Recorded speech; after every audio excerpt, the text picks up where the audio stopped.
The broadcast is now starting. All attendees are in listen-only mode. Good morning, everyone. This is Walt Raleigh from RDA Corporation. I'm a project manager, and today we'll be demonstrating Nintex Forms capabilities and considerations for moving away from InfoPath. I'm joined today by my colleague Samuel Sable, who will be leading the demonstration. Samuel has over 8 years of SharePoint strategy, architecture, and development experience. During this presentation, feel free to ask questions through the control panel, and at the end you can also raise your hand and we can unmute your line, and we'll try to go through those. Next slide, please. So who is RDA? We are a consulting firm.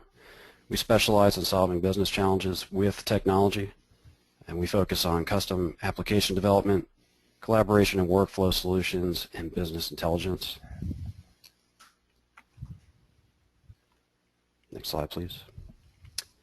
So who is Nintex? Nintex is leading independent software vendor for workflow solutions, and what we'll be showing today is their forms capabilities for SharePoint. We've chosen to partner with Nintex because their solutions provide an excellent way for us to solve a lot of the common challenges our clients come to us with. And ask us about our case studies. We have some listed here. Automating claims processes, accelerating time to market, enhancing safety and efficiency. At this time, I'd like to turn the presentation over to Samuel. Take it away.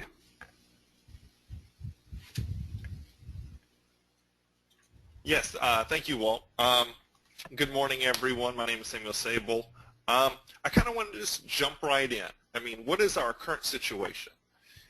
Most of our organizations and most of our enterprises, InfoPath has become a critical part of our day-to-day lives, whether it's through our business processes and workflows or the way in which we collect and consume information from our employees or our customers. The InfoPath has put itself in the middle of so many of our business processes and in the middle of so much of the work we do that it has become a critical component of the way we do our work. So here we are. And we are starting to raise this question for ourselves, and we should, I think, reflect on this. As IT, we should be doing this anyway, but what would happen to our business if every InfoPath form that we have stopped working? If they all just failed, how important would that be? How many people would be yelling to get this developing out web forms on that SharePoint platform? As 2010 came out, SharePoint 2010, we started to see some mixed signals from Microsoft. They had not corrected all the bugs. They had done some improvements to the InfoPath desktop application, but there were still some outstanding bugs that had not been resolved. And now, by the time SharePoint 13 has been released, we can clearly see that it was a forced inclusion. Microsoft had fixed none of the outstanding bugs. They had not made any significant improvements to the desktop application. And very few of us were surprised when Microsoft came out recently and deprecated the product. What this means, fundamentally, is that InfoPath is dead. It is gone. It is no longer a part of our going forward landscape. And the first and the most important takeaway from that situation, something that we really have to make sure we get into our minds, is that we have to stop building InfoPath forms. At this point in time, any new builds of InfoPath forms is a waste of effort, and you're going to have to do a redundant. You're going to have to go back and redo that in the future. Additionally, when we come across major issues with our existing InfoPath forms, the smart IT says, let's replace this, let's get this going with a tool that we can rely on going forward over the next few years, which is obviously not InfoPath. So we have to kind of move on with our lives. And as I was saying earlier, a smart IT engages these situations as an opportunity.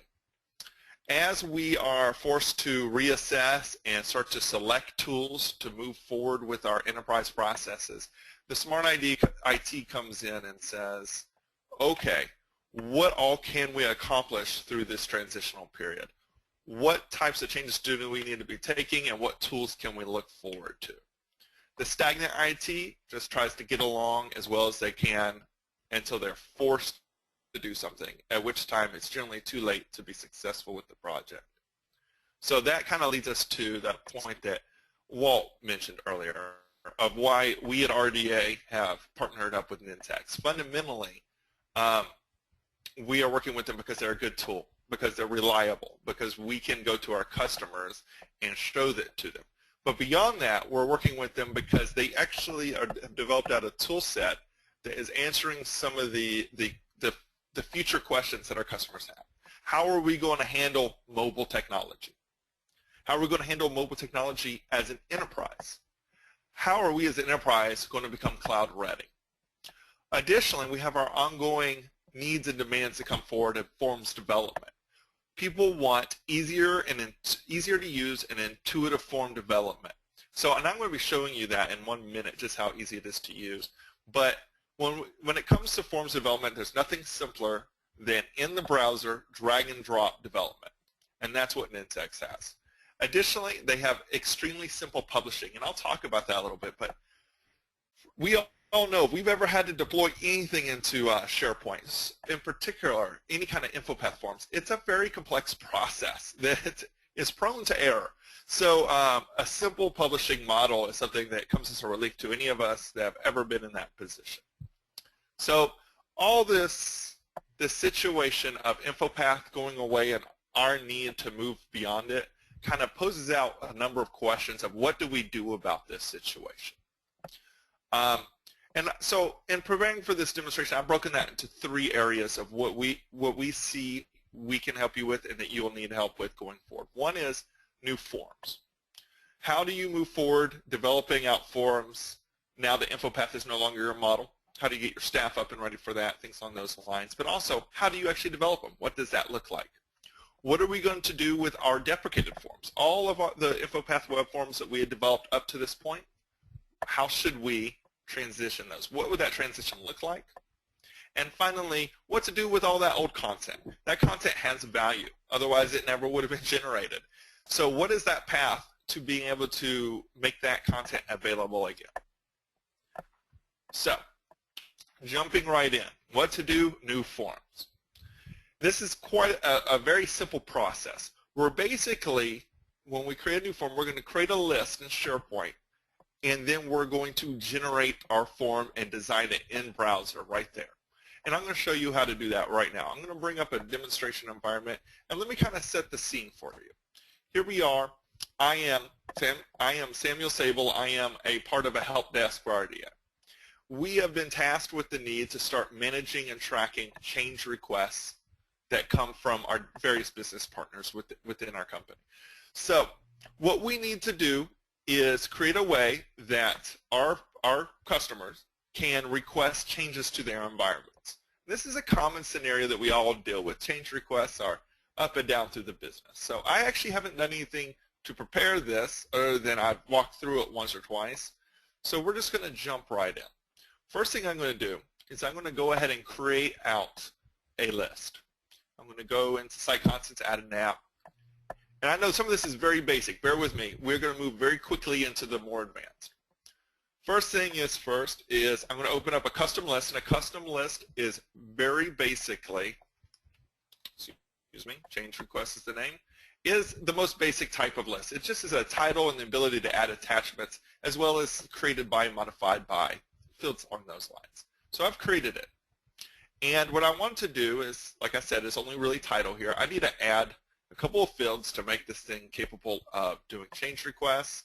Then SharePoint, there's a lot of existing site columns I can kind of just add on that are relevant. So this one takes sometimes about 3 or 4 seconds, if you'll just bear with me. What we're going to do is we're going to open up and jump into our tasks real quick, add in, who is this change request assigned to, when is it due, when was it completed, and is there a status? And we're going to just go ahead and add that into our list, and we're going to add one other column, which will be description of work. Obviously, in the real world, this would be a little more fleshed out. We'd have things like validation steps and key stakeholder fields, things along those lines. But in this demonstration, I think you guys can bear with me. I'm not going to waste your time by doing a full-fledged change request list. Okay, we've created our change request list in the help desk. Now what we need is a branded, nice-looking form that has the potential for intelligence and has the potential to have workflows added to it. Currently, if I add a new item, I get the out-of-the-box SharePoint experience. It works, it's functional, it's reliable, but it doesn't have all the functionality I need. It also doesn't have the look and feel that my company demands. So what I'm going to do is I'm going to come up here on the ribbon, and I'm going to click List. I'm going to come over onto this area right here, and the Nintex forms you can see here. I'm going to click on that, and immediately Nintex is going to do most of the work of generating out this form for me. It's open inside the browser, and I want to show you a couple of the cool features of this. First of all, it's already built out. I can come in here and change it as I need to, take away fields, add columns, add views. All different types of things can be added here. But beyond that, I can come in here and show and demonstrate and develop what it will be like in a smartphone or in a tablet. So while we are doing this, while we are developing our standard form, we're also generating and have the ability to develop out mobile-ready views. That's fantastic. That is something that has not been supported up to this point by anything that Microsoft's come out form-wise, and is just as simple as just clicking the Nintex Forms button. Additionally, my company needs me to manage this a little bit. They say, okay, we have some basic rules about branding, so we need you to change this image. I'm simply going to go in. I have a URL here. And I'm going to change the URL of where that image comes from in the settings. And you can see the size is a little off. So make a slight adjustment, and we are set to go. Here we go. So now that we have created it, we've added a little bit of our flavor to it. We can preview it if we wish. We can also go ahead and publish it. And a reminder for those of you that might have forgotten, the process of publishing in InfoPath was to open up a desktop client, go through an entire large process of adding and developing out this form, which would have taken some time. Then we would have had to click out and publish that form, and it would have been a multi-step workflow. The whole process was easily complicated by additional security needs that sometimes required a central team to deploy our InfoPaths from central administration. So we'd have to go through a change request process and all that for that. With Nintex Forms, all we're going to do is click the Publish button. We can actually skip, or we can go through a more staged publishing approach. And we're going to click Go. At this point, we're done. I can click Close. It's going to take me right back in here. And now when I click Add New Item, my form is the new Nintex form. It's just that simple. We can come in here, and it does have all the automations that we wish to have. And it's everything that you would expect. Additionally, and we'll go ahead and actually just go ahead and create a new item. Title.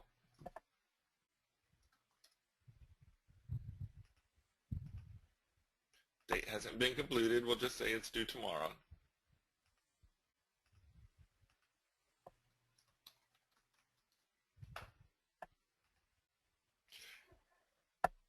Now you'll notice automatically it's added into the list, and we're set to go. I also, just for those of you who may wonder, how difficult is it to get this tool into the SharePoint environment? For those of you that work with Central Admin, this is simply a WSP. It's a simple installation. We add it to Central Admin, we deploy it to the correct areas, and it shows up in our ribbon. It's no more difficult than that. So, you've just seen what we do to create a new form with Nintex. So, the next question becomes, what are we going to do with our old forms? And fundamentally, it's the exact same process. It's just as simple as that. We're going to look at, chart out our old forms. We're going to create them as new into the new system, and it'll be a great opportunity for Smart IT to improve those forms, either by simplifying them or by making them more intuitive. And finally, what are we going to do with that old content? Now this is a larger question because the way in which InfoPath develops, has stored forms has been through XML files. So what you have to do here, and RDA is here to help with this type of process, is to bring forward kind of a straightforward transformation, taking the deprecated XML files, the files that were storing your old content, and we can transform that data and place it within your new lists, the lists that now have Nintex forms associated with them. And it's really as simple as that. We take that data, we transform it from one way it's being held, and we put it into SharePoint lists. And the nice thing about this is now that it is in out-of-the-box SharePoint list formatting, it can be used by other tools. While the InfoPath forms, as they are hard to use through SharePoint. And that's it. That's the fundamental process that's going to come forward when you guys need to transition out of InfoPath. Walt, I was going to hand it back over to you. Yep. Thanks, Samuel, for that presentation. So next steps, contact RDA.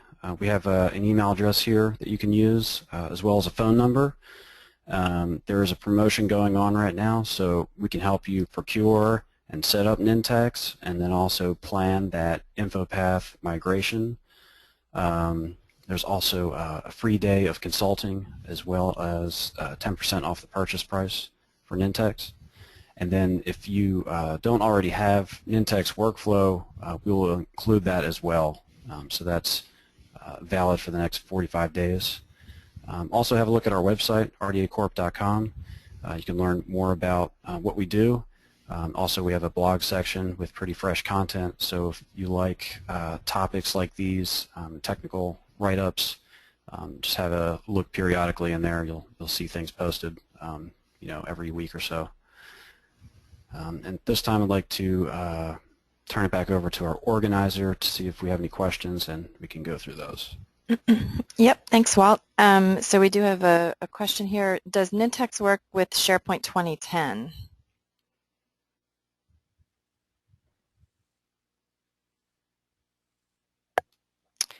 Did you guys? Yes, there are versions of Nintex forms for SharePoint 2007, for SharePoint 2010, and for SharePoint 2013.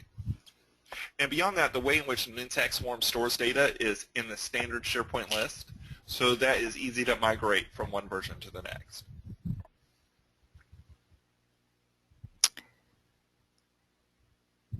And Sam, just to add to that, there is a version for Office 365. So for anybody that's using that platform, you can take advantage of Nintex forms and workflow as well.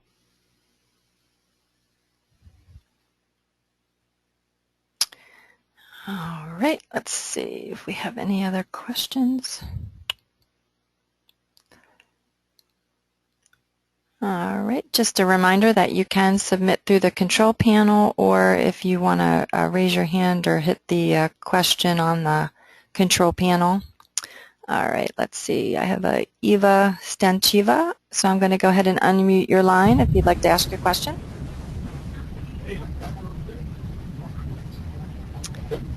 Eva, I've unmuted your line. Do you have a question?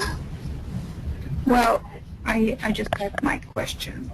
Oh, you saw did? the solution. Yeah. Okay, I perfect. saw the solution for the list libraries. What about the form libraries? So list libraries and form libraries are different for everyone's, just to catch everyone up. Form libraries would have been traditionally been used with InfoPath forms, and what they fundamentally are is a library that stores XML files. Nintex stores this data as straight SharePoint list data, which makes it more usable by web parts and other types of tools. It makes it easier to migrate. However, what that means is that when Microsoft came out and deprecated InfoPath forms, since there was very few other tools and none that are large that actually use the form libraries, these things, though they haven't announced it, form libraries are largely being deprecated. They're they're not going to be in major use. So what we will need to do is take those form libraries and transition them. And again, as I was saying earlier, that basic process is to go through those XML files and the metadata that is associated with any of those forms and to transition those into standard SharePoint lists. All right, thanks, Sam. Stephanie Roberts has a question, so I'm unmuting your line. Stephanie? You actually answered my question already. All right, perfect, thank you. All right, let's see. I know I saw one or two others. Let's see. How about Priyanka?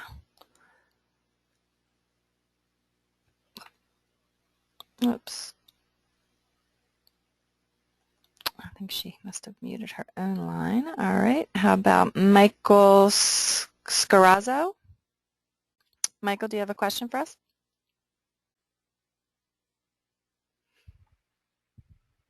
Yes, I just typed in the question. It was just about the integration with BizTalk Server 2010 or 2013. Did the Nintex? Whoops, Michael, could you ask that one more time? You cut out a little bit on us. Okay. Yes, do the Nintex forms work with the BizTalk Server 2010 or 2013 SharePoint adapters, or are there any known issues with it to publish form data into SharePoint?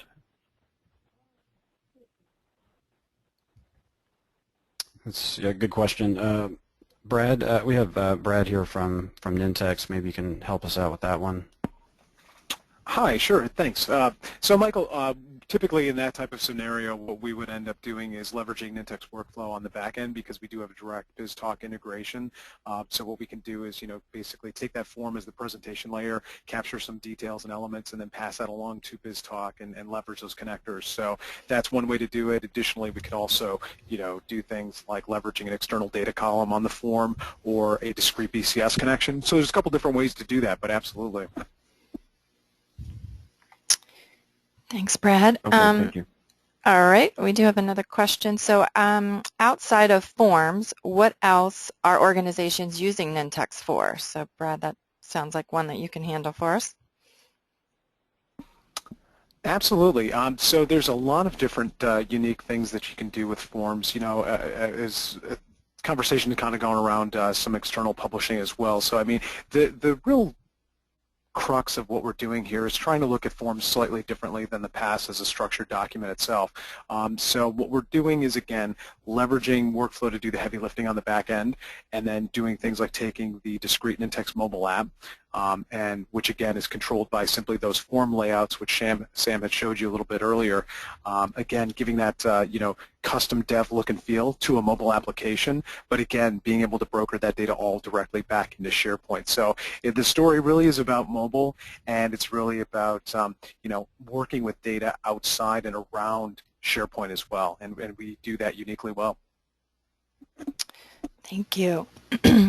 Sam, the question is, can we leverage Nintex forms in our extranet or with external users?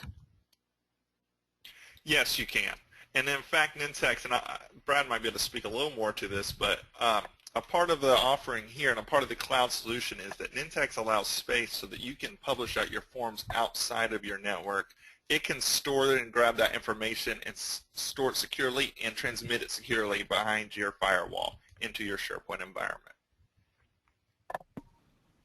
That's absolutely correct, Sam. And just to kind of add a little bit more clarification and use case around that, previous employer I worked for actually built a custom Contact Us form to the tune of about $70,000 when we migrated over to Sitecore to get that data back into SharePoint. Had we had Nintex forms at the time, which that previous employer now does have, they would simply, with a single click, be able to publish that Contact Us form, which could be bound to a SharePoint list, to Nintex Live, which is a service that is included with your annual maintenance contract, so there's no additional charge for this service. But again, we can broker that. So we have many firms doing things like Contact Us forms, job application forms, go-to-market campaigns, etc. But it's a way to quickly and rapidly take that that form, publish it out to the internet, without having to leverage an extranet or anything complex like a reverse proxy, and getting that data back into SharePoint. All right, thank you. Next question, what license is needed for SharePoint under Office 365?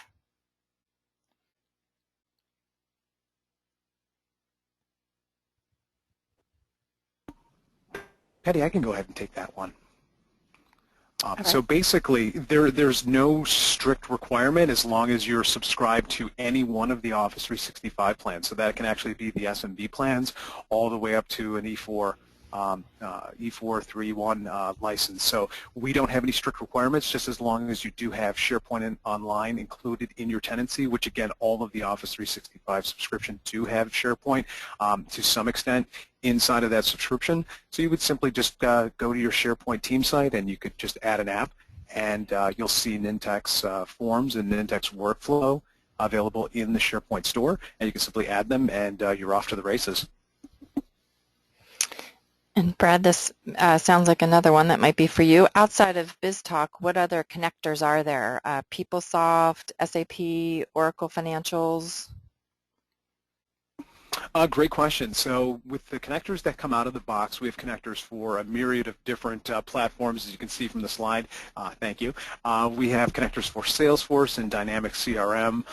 We also have connectors for, I want to say, basically any SOAP or REST request you would like to make. We have several connectors that can speak to basically anything with an open API.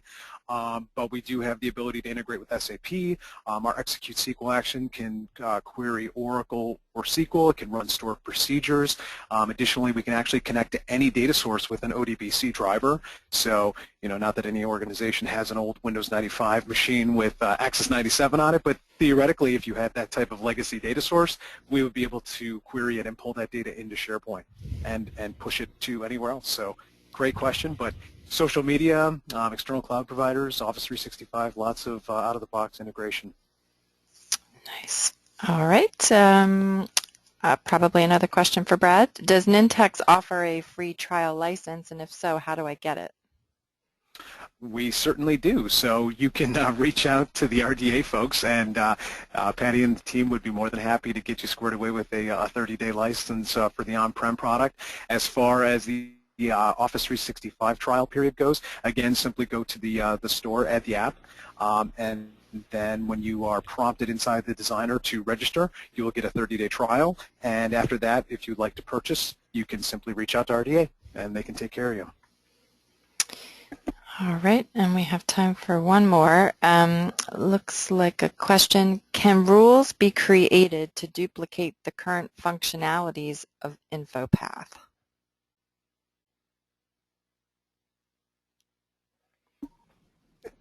Might be a Sam As question. far as the functionalities of, yeah, so I mean basically the functionalities of InfoPath, again, really the focus of Microsoft's plan was to deprecate a single one-fits-all solution and leverage some of the core technologies such as word automation services and the like. So again, we're following that same paradigm shift by really looking at the form as the UI for the workflow process, and then taking those more complex processes and having the workflow take care of that. So again, we can do things like creating the structured documents, but we would do it on the workflow side. Gotcha. Yeah, I wanted one to of the add opportunities. I wanted to add something on that real quick, which is also that, Nintex is more in line with best practices for form and workflow development. So there's a lot of very overly built InfoPath forms that have way too many views or that are a mile tall. And those types of forms, people really should go back and look at and say, is this providing real value? And if so, how can we make this better? Because that type of extremely complex rule-built forms generally has a better form.